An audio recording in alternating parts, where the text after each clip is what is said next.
Training is all about emotions, especially when you want to change your body. For example, you want to lose fat, it's an emotional issue. Because of that, images are very powerful when it comes to seducing you into buying into a concept.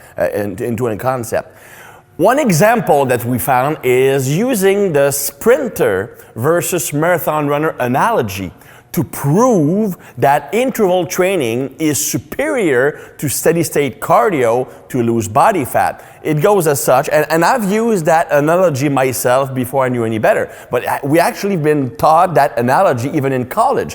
It goes like this, okay? When you look at a sprinter's body versus a marathon runner's body, the sprinter looks leaner, is more muscular, and it's a more desirable aesthetic physique if you want to build muscle. So the corollary, the interpretation is that intervals will be better at building a lean and muscular body than steady-state cardio, low-intensity cardio. And why? Because, well, the marathon runner is skinny, doesn't have much muscle, and he's not leaner than the sprinter. The sprinter is jacked, muscular, and lean. Well, here's the problem with that. First of all, it's from a genetic standpoint that the mistake is coming from. Like a sprinter, genetically speaking, is designed to be lean, strong, and muscular.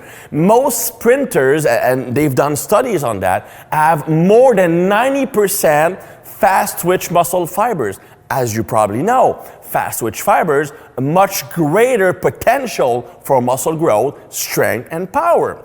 And also that very high extreme ratio of fast-twitch fibers tells us one thing. Sprinters will have the ACTN3RR gene variant.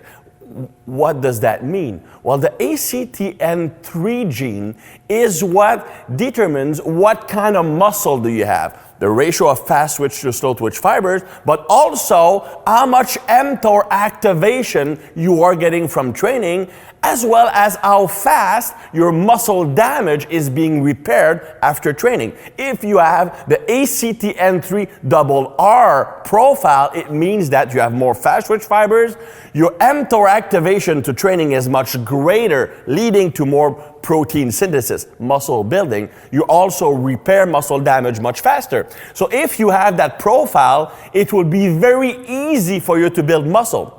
That is the number one reason why sprinters are more muscular than endurance athletes who tend to have 80, 85, 90% slow twitch fibers, much less growth potential, but also probably the ACTN3XX profile, which has lower mTOR activation, slower muscle repair. Basically, those who are naturally gifted to be good endurance athletes have the worst genetic to build muscle and be muscular. That's the first thing. And that starts to explain why sprinters are more muscular. The second thing is the type of training they are doing outside of the energy systems work. Sprinters, and I've trained sprinters, I've trained sprinter types like bobsleigh athletes, like football wide receivers, people who need to be super fast. Well, you know what? Sprinters and sprinter type do a shit ton of strength training work. I mean, sprinters routinely back squat over 500, bench press in the mid 300, if not 400. They are very, very strong, and you can't be that strong without a hefty amount of strength training volume. They will lift very heavy 3 or 4 days a week on top of their sprinting training. If you look at endurance athletes, I mean, if you look at the way endurance athletes train in the gym, if they train in the gym at all, which is rarely the case, they will do some form of single leg Bosu ball, Bulgarian split squat, or doing curls at the same time as they were doing lunges, sets of 15, 20, 25 reps, not even close to failure. Because in endurance circles, they believe that strength training doesn't have a real purpose for performance enhancement. They do balance stuff, core work, but they rarely do any form of training that would lead them to gain muscle.